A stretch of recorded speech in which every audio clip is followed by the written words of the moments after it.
And here we go. First of all, look at this hair loss I realized I'm getting in what's going on, man? I feel like I'm getting too old. All right, so Christopher Minori, and we're going to do this presentation for Boquete Authors. We're going to talk about Audible, how to get your books on Audible, why to get your books on Audible, and then we're going to talk about a little bit about marketing. How much should you price your books? So here we go. All right, Audible. You all know audible.com, I assume. That's Yes. that is where you can listen to books on tape, right? And they have a subscription where you pay like 14 bucks a month and they give you 2 credits a month and you can download whatever 2 books you want. And that's actually a good deal because a lot of their books are like $30, man. They're ridiculously priced depending on the size. So the thing is, your book's done, you're holding it in your hand, and you're done. Or are you? No, you're not, because you can also have it as a book on tape. Tape. How old am I, right? As a Audible book on Audible.com, which is also part of Amazon. So why should you do this? The first thing is when you write a book and you put it digital, you put it on Kindle, um, there's so much competition. There's a ton of competition out there, and you got to hope somebody finds your book. When you put it on Audible, there is far less competition because a lot of people who self-publish, they don't realize you can just as easily, in fact, really, in my mind, easier, get an Audible book made. So Hmm. the other reason is it's one more format for you to sell. There are people who don't read books but love to listen to books, right? I have friends like that. They buy my Audible books because they don't like to read. And then the other thing is, close that. Sorry, the phone. The other thing is, it's cool to listen to your book, right? I mean, it's just cool to actually listen to your book. And the final thing is, there was one more thing. Credit, right? It gives you, makes you sound like more of an author, right? When I put my stuff down, it's, oh, there's our favorite coffee maker. Hello. Anyway, um, when I put my stuff down, I do digital. You know, my books are in digital. They're in paperback. They're on Audible. They're in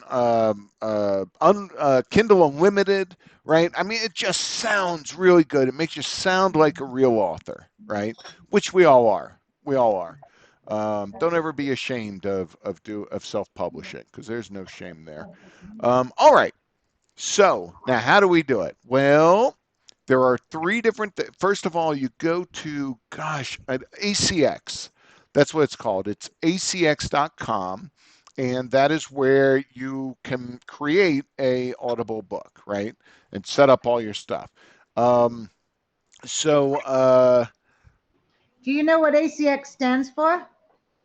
yeah, it stands for ACX. No, I have no idea. I don't know. Okay. I don't. Audible Comedies Exaggerated. I don't know. Yeah, I have no idea. I have no idea. Doesn't matter. It stands for where we can get an Audible book made. So, Okay. oh, and by the way, I've said this in my other presentations. You don't have to hold your questions. You got a question, just throw it out Aud- there, right? Audible Content Exchange. Thank Oh, you, Audible Greg. Content I Exchange. I made that up. Oh, okay. It sounds good. Sounds good. All right. So there are three different ways to get your Audible book created. Okay. The first will uh, probably cost you quite a bit of money, right? And what that is you hire somebody. You hire somebody to read your book, an actor, and then you hire a studio and you put out all those costs. And once you've got your tapes done, you upload them to audible.com, and there you go. And by the way, you can't get anything on audible.com until you've published your book. It has to be published and actually make, because sometimes when you publish a book, it takes a few days for it to show up. So it has to be published and available on Amazon in order to create an Audible book at ACX. Okay, so you hire this dude, you hire a studio, you pump out a lot of money, and you get the tapes and you upload them, and boom, Audible will do the rest, ACX will do the rest, and you'll get your audiobook, right? Uh, is this a good idea? Yeah, I mean, especially if you can reach out to some other actor, right? I mean, like a well-known actor, or maybe even a partially known actor, or maybe just a great actor who's not that well known. It can sound really, really good, but it can cost you a lot of money too. So, hang on, Talking about getting the books on Audible. slurp my water a little bit. Okay, the second way to do it is yourself. Do it yourself, right? You get a microphone, you get a soundproof booth, and you create you read it yourself.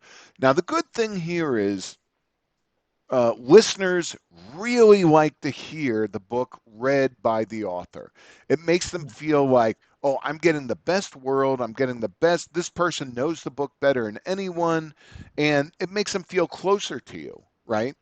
Um, However, if you're Stephen King, it's not a good idea. I don't know if you ever heard Stephen King, but he's like this and he's reading his books and he's got a terrible voice for it. However, all of you guys have great voices, so you do a fantastic job. What do you need to do? Well, you need a computer, you need a microphone, and you need some sort of soundproof booth. Okay, and so for the computer, obviously, it's a computer. Whatever you spend for it, it's a laptop, it's a computer, it's a Chromebook, anything that, well, every computer will allow you to plug into it, right? So that's the first thing you need. That's your little recording studio. And there's a piece of software you can use called, oh, God, I never remember. Hang on real quick. You probably just lost my picture. Let me look it up. Free sound, free recording. Let's see. Come on. Where is it? Where is it? Where is it? No, not Soundtrap. Audacity. That's what it is. Okay. Audacity, that's it. Yeah. Yeah. So Audacity. It's the greatest recording program. It's free, 100% free for the full program, and it's great, right? So use Audacity to do your recordings, and then uh, you need a microphone. Microphones aren't that expensive, right? Not with all the blog posting going on, or podcasting, because everybody's doing podcasting. You've got a whole lot more. The prices have dropped. So personally, my favorite microphones are made by Yeti, Yeti, and I use, gosh, I don't know what it is. It looks like an old style recording mic. The one below that, that's still pretty good, is called, I think it's called the Snowball, Yeti Snowball. Again, I don't remember what mine is, but I paid $200 for it, right? The Snowball, I think, is like 100, 125. That's not a lot of money, not for a good microphone, right? And you'll plug these things into your computer through USB, and you'll launch up your sound recording software, and you'll tell it to use the microphone, and boom, you're ready to go. What about a sound booth? Soundproof booths are super expensive. However, what a lot of people do, and this works really well, is they go in a closet, they make sure there is clothing all along the sides, close the door, take a blanket, put it over the mic and their head, and then they record. That makes a perfect sound booth. Now, the unfortunate problem is Panama doesn't seem to have closets. Maybe you guys do. I have no closets in my house. I've got cabinets. I can't fit in those things. I'm a fat guy. So I don't know. I don't know what you're going to do there. Then you got. Here's what I did at home. when I didn't have a closet, I actually got like a big tub, like a carrying tub that you might put stuff in. Not a bathtub, but like a container, right? A plastic container. Cost me, I don't know, $10. It's fairly big. I got soundproofing material, foam. You can get that on Amazon really cheap. And then I took my microphone. I put the foam along the sides. I put my microphone in the middle of it. I took my blanket, threw it over my head, and I recorded. Right Nice. now, it I didn't have time to keep doing it, so I wound up hiring some. Well, not hiring. We're going to go into the next bit, and that's what I wind up doing most of the time. But I do want to start reading my own stuff, and that's probably how I do it, unless I move to a place with a closet. So I know it sounds silly. It works great. The problem with this is their Audible is very strict on certain things. You got to have it at a certain megahertz. You've got to always hit that megahertz. If you go too high, too low on the sound volume, it'll reject it, right? So it's you kind of need some technical ability to do that, which I know you all have, right? I know you guys are all computer experts. You can tweak a lot of that stuff in Audacity. Yes, This you can is try, this is the but far side of the screen. FYI, I've done a fair bit of recording at home and can probably advise for relatively inexpensively if anybody wants to set something up. so there you go. You can also there's a fourth way. You can hire Lauren. Um, yeah, he's Well, I've right. got at least You twice, so I can can probably use even it do in it. Audacity, but it's in general it's very tough to do, right? If you're not used to it, you got to practice a lot until you get it right. And it can just be difficult. I'm not trying to talk you out of it. It's a great way to do it. Eventually, that's what I want to do. Maybe when I retire and I have more time. I just haven't had time with my books yet. All right. How about bathrooms, Chris? How about what? Be tile. Bathrooms. The No, tile's oh gonna work. God, no, no. The echoes will be terrible. Bathrooms, no Okay. good. Closets lined with clothing. You need the clothing. You can't just go in your closet. The clothing acts as your soundproofing. So I know how Okay. silly that sounds, but it's true. Clothing and Um, or blankets. It damps yeah, the blankets. If you damps want to the hang echo, up damps blankets, all the that would echoes. probably work too. I'm sorry. What's that, Algonquin? It damps all the echoes, so you only got one source for the sound. Exactly. Exactly. All right. The third way, the way probably most of you would choose, and the way I did for my last three books, which are all on Audible, by the way. Um, Audible has a thing where you can produce your own recordings, right? Your own book.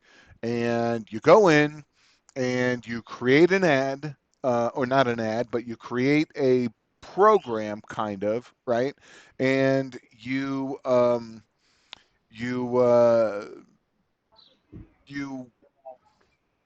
basically advertise to get people because there are not on Audible. Not only are there people trying to get their books made, there are a lot of people trying to do voice recordings, right? And you're going to you're going to attach a few pages of your book that they are going to audition with.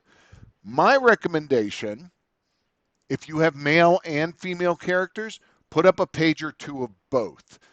Some guys can't do female voices and some ladies can't do male voices realistically, right? I was fortunate. I found this guy when he did it. I thought for sure he was using some sort of special effects to make him sound like a woman. He was amazing, right? Daryl Mayfield, by the way, if anybody wants to reach out to him, I have his information. He would love to do books for you. So good, best guy I've found in audio. Anyway, in voice recordings. So the other thing I suggest is don't send up your first three pages. Send something from the middle. Find an action scene, put that in. Find a drama scene, put that in. Something sad where somebody's crying, put that in, right? Put the stuff that's going to be hard for them. These people are going to do your whole book. You want to make sure they're good. And the beginning of a book, usually it's not that it's not good. It's just not as once you get into the book, you got some huge action scene going on, right? Jane's perfect example. You're setting up the book for her cozy mystery, but you go in a few pages, go in maybe 2, 3 chapters, and now you've already got the detective there, and he's questioning people, and he's being himself and kind of his personality. So that's what I recommend is do something from the beginning. Don't do 5 pages from in the same chapter. Do 2 pages here, 2 pages there, right? And you only need to send up 3 to 5 pages. Okay? So you've got that up. You've you wind up getting people will audition. They'll find your stuff and they'll find it quickly, and they will do voice recordings of those pages you put up. And you'll listen to them and you go, this guy's good, this guy's not. This is not going to work. Maybe they're good, but have the wrong sound. My demon book, right? I mean, you guys all heard the script I wrote. That's based on one of the books I did, and I got a British lady who did it. It just didn't. She was good. She was really good, but it didn't sound right. It's just my demon as a British female did not sound good, right? Didn't work. Didn't work. If you have a book very American, right, or maybe like noir, right, like a Raymond Chandler thing, probably someone who doesn't have a straight American accent is not going to sound great. By the same token, if you have Jane's book again, I don't know why I keep using you as an example. Jane's book again, her detective is, what is he, French, I think, and Belgian. Belgian. Oh, Belgian. Oh, Belgian. excuse me, all to hell. So he's Belgian, and someone with a Brooklyn accent probably is not going to make that character sound good, right? So you get all these people auditioning. So here's how and then once you've got them, you say, yeah, you're the guy.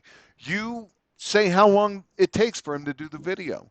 You say how long by the time we get halfway. You say how long when this thing finishes. You're the producer. It's up to you. All right. um, So, what can you make on these things? Well, let me tell you.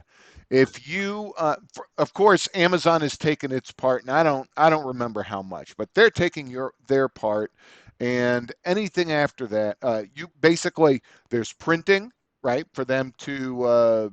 Actually, I don't know if there's printing because they're not printing anything. I don't think they're available on CD, but there is Amazon's take. They get part of just like Kindle and everywhere else. They get part of the money since they're selling it, and that's fine. I don't remember what it is. Look it up on ACX and you'll find out. Um, Now, if you hire somebody, you got to pay all that money out, but you get 100% of the profits after Amazon. Just assume everything I say for profits is after Amazon, right? So you get 100% of the profits. Now, let's say you record it. Well, first of all, you're not paying out that much, right? You might pay if you have a computer, which pretty much everybody has. You buy a microphone. I mean, it might cost you $100 for the production of this thing, right? So you do that. You'll upload your files. You get 100% of the profits. Now, here's the big kicker: if you do the producer thing that I last spoke about, first off, you don't pay any money up front. It's free to upload and get your Audible book made. However, you split the profits 50-50 with whoever is doing your voice work. I'm okay with that, right? I mean that works for me. It doesn't cost me anything up front. Which option are you talking about now? The C. This is the option where you actually are producing it yourself on Audible, and you're auditioning stuff for So this is your option number 3 that you're using the ACX. Absolutely, Okay, absolutely. thank you. Okay, no problem. Good question. So, yeah, it's 50-50, but there's no money up front. And of course, you still got to do your same marketing. The nice thing is you will get oh gosh, I think it's 50 credits to download your book. Perfect marketing thing, right? Have a contest. Maybe if you sign up for my email list, right? Your newsletter on your website so that you can let people know, get a fanship, let people know when your new stuff's coming out. If you sign up for that, you'll be entered into a drawing, right? You buy 3 of my books, you'll be entered into a drawing. Me, I do. You sign up on YouTube, you're entered in a drawing. Sometimes I'll just say, hey, I'm giving away 3 books. First 3 people who like this, right? It's great marketing. And if they like one of your recordings and you have more than one book, maybe they'll go get the other 2 books and buy them, right? So when you're saying you get 50 credits, does that mean each credit equals 1 Audible download? Yes. Yeah. For Thank you. your book. Yes. I'm pretty sure it's 50. Look, I may be a little off. Maybe it's 25. I don't remember exact, but you get quite a few, right? And it's also good. Maybe you send them to a reviewer, right? You got someone who wants to review your Audible book. Send them a credit to download it, listen to it, and review it. Great marketing stuff, right? That's a huge plus. Here's a tip on how to drink water. No, here's a tip on how to make a little extra money. So if somebody joins Audible and the first book they buy is yours, the first one they download, whether it's with a credit or they just buy it, then you not only get 50, not, the profits depending on how you did it. You not only get those profits, you get $25 extra. Um, yeah, it's a nice way to make a little extra money. If you can, your friends, right? If they don't belong to Audible, you can be like, hey man, why don't you buy my book on Audible and make it your first book, and boom, you got an extra $25, right? Very nice.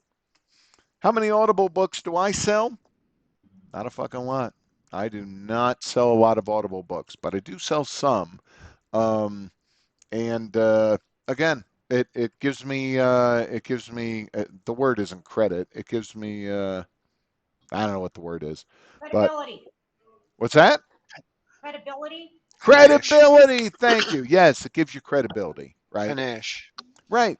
And it gives you another thing to sell, right? It gives you another format. And if you do it the way I do it, it doesn't really cost you anything. So if I sell one book, I made profit, right? That doesn't always happen with my paperbacks. I don't always make a lot of profit on those, right? So that's really that's it. I mean, it's simple. And if you guys want to do Audible, that's one of those things that I'm very happy to help you because it's so simple to do. I won't even charge you, probably. So, any questions on that? On That any sounds of really that? good. How does yeah, the question is, how does Audible, when you say you get 100% of the profits after Amazon takes it, Hmm. 100% of what, of the, how does Audible figure out what somebody reading your book is worth?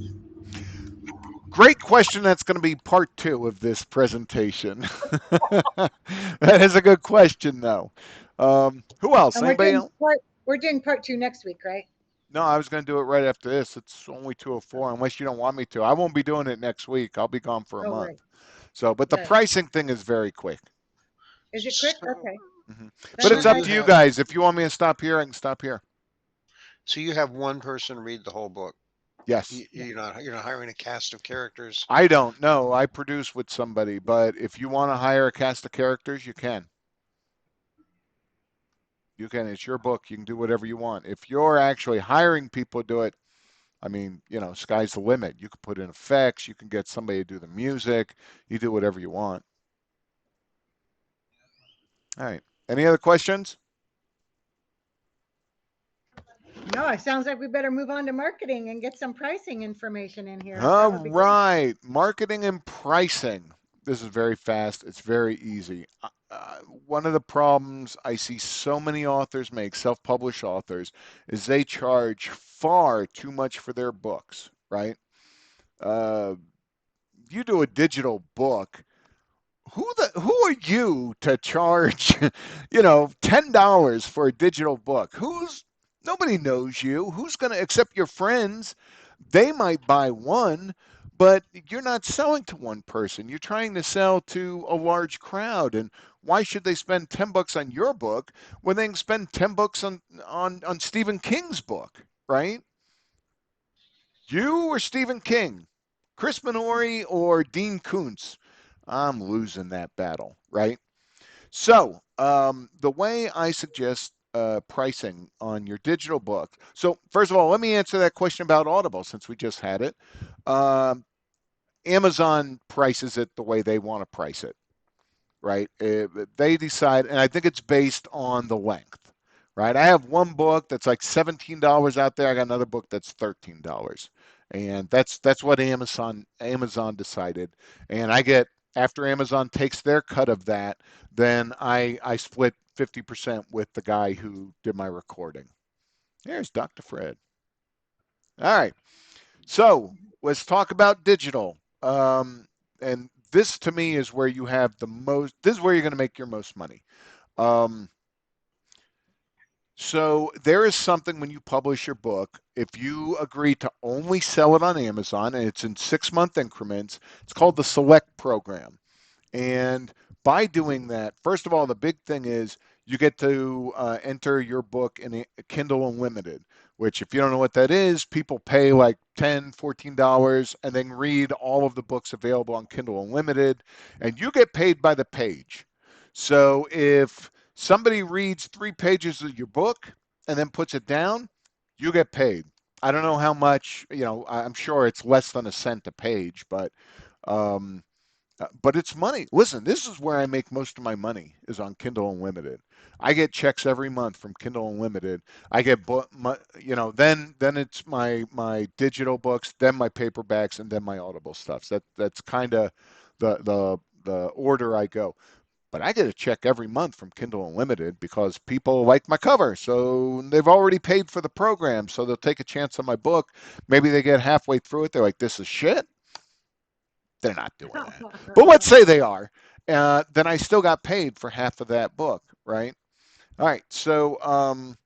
Uh, so you get that, right? You also have a nice little marketing thing where you can put your book up for free for up to 5 days during that 6-month period. Why would you give your book away free? Because when we first start writing, it's more important to get readers than it is to get money. The likelihood is, I know this is a hard truth, but the likelihood is none of us are going to make a crap ton of money from our writing. It's just the way it works. There's too much competition out there. Marketing is difficult. Getting reviews, which are crucial on Amazon, is very difficult. We're not going to make a lot of money, but if you can get a lot of readers, then you start to develop a fanship and they love this book. Next time you put your next book out, they're like, oh, I love that book. And hopefully you gain more fans with every time.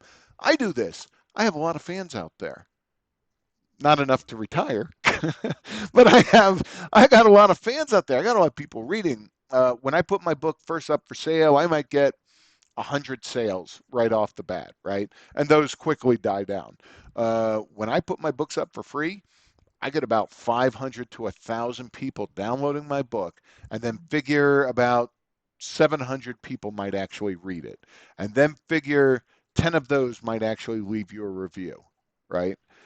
That's, you're getting out there, right? And that's the important thing.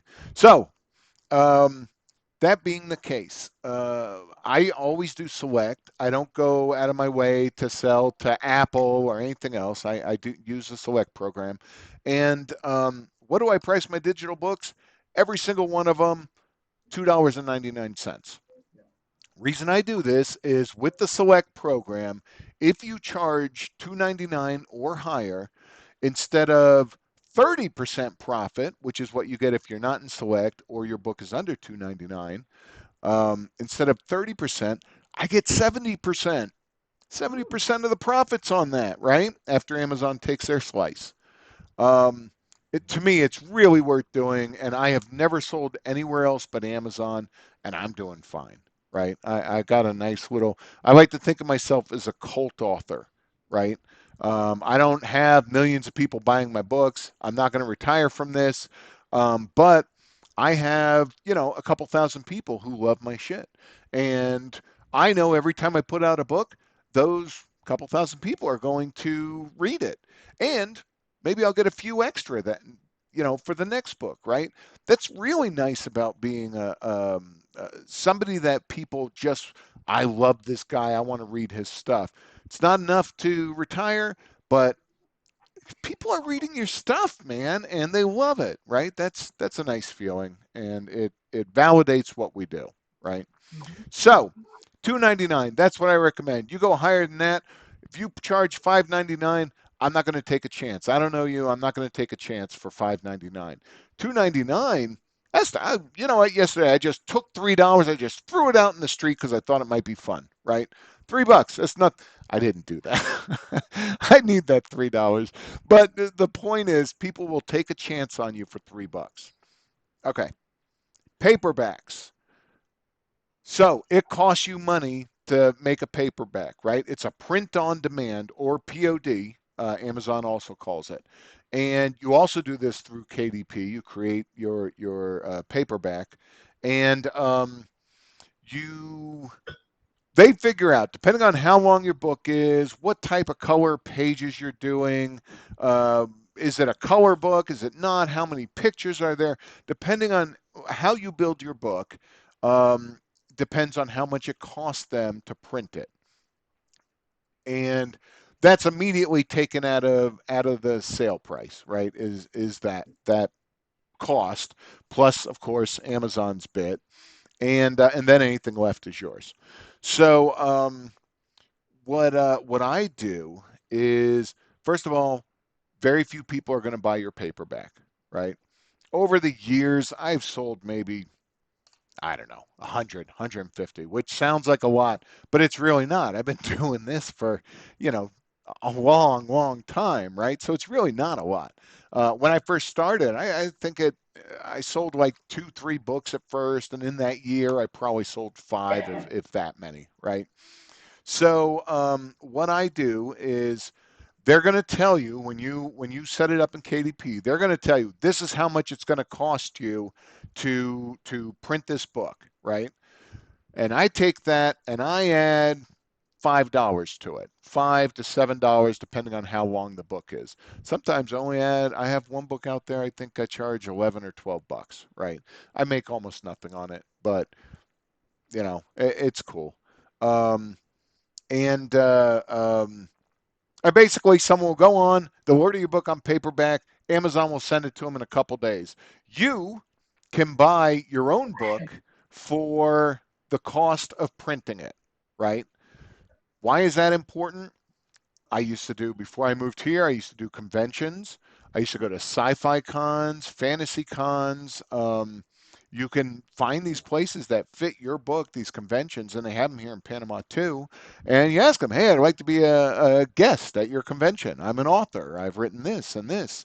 And they'll let you, a lot of times they'll let you get on there. Or maybe you're just selling them. I've gone to a lot of bookstores, local bookstores will will hold nights with authors, right?